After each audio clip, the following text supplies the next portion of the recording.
Suporta lang sa kanunay asenso Ozamis, gipasalig ni Filipino-Chinese Chamber of Commerce President C.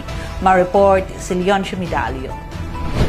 Sa pagkikinabi sa Asenso Ozamis News Channel, baguhay pa lamang kang John Kerwin C., Presidente sa Ozamis Filipino-Chinese Chamber of Commerce Incorporated, may pahayag kini sa iyang suporta sa desisyon ni Mayor Attorney Henry Indy Waminal Jr. sa pagsulay sa panerbisyo sa nasyonal nga arena pinaagi sa Asenso Pinoy Party List. Bisan na sorpresa ni Ine, positibo siya nga magpadayon ang natagamtam nga kalambuan sa dakbayan ubos sa pagdumala ni Mayoralty Candidate Attorney Sam Norman Go Puentes nga ilang giila isip usa ka ligong leader og maayong public servant.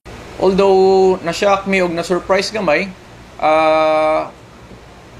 nahatagan ra pud mi og gamay nga consolation o assurance because ang mopuli sa ato ang mayor is si Attorney Sam. We all know nga taas-taas ta pud yung experience being our city administrator. And he's also a professional, an attorney. So wala ra tay kahadlok o kabalaka nga madala ra gid pud niya og tarong nga ato ang syudad.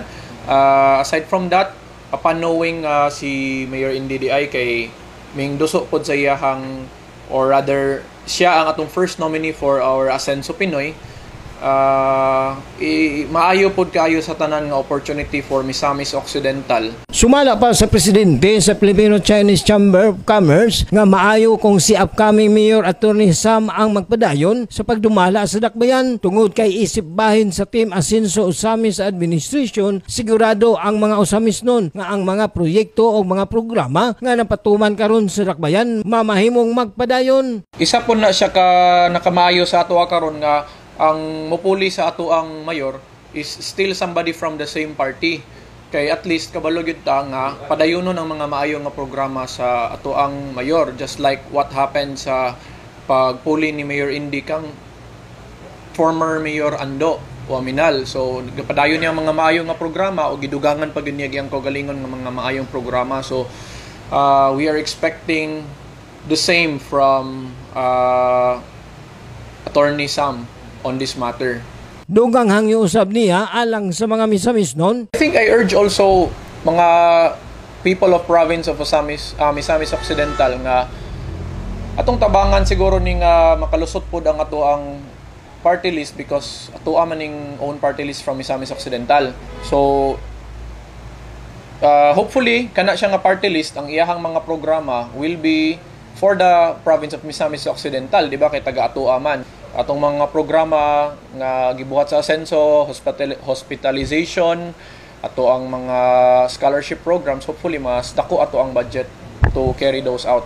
Usa-usab sa dili malimtan ni Chamber President C, may tungod sa administrasyon ni Mayor Indy mao ang pagbutang og proper system alang sa business sector nga may resulta sa mas profesional nga approach nini og masaligon sila nga magpadayon kini sa mosunod nga administrasyon. Butangan ni Mayor Indy og proper system ang ato ang business, not just sa permitting, sa processing. In short, nahimog mas professional ang atong approach. Now, the reason also kung katong sa amo ang side is kung nganong gusto namo nga naay continuity is kuan man gud to siya, process man gud atong gibuhat, di ba? So atong gibuhat is gusto taon na i-process ongoing nga ma-fine tune ug ma-improve pa gyud nato ang atong mga processes. Pero again, since same party kauban and uyuan ra ang ningdagan, so we are very confident nga katong mga gipang hinay-hinay og himo ni Mayor Indy nga mga maayo nga para sa negosyante, mapadayon to siya. Gisay sa usab niya ang pagkamahinungdanon sa amahan sa dakbayan, Mayor Attorney Indy Waminal, sa pagpangita og mga pamaagi nga makabenepisyo ang business sector og LGU Ozamis. So in short, patong i-summarize, si Mayor Indy, ato ang mayor, naminaw siya sa unsay kailangan sa ato ang business community. So and not just that, but I know sa iyahan nangita siya og ways to improve our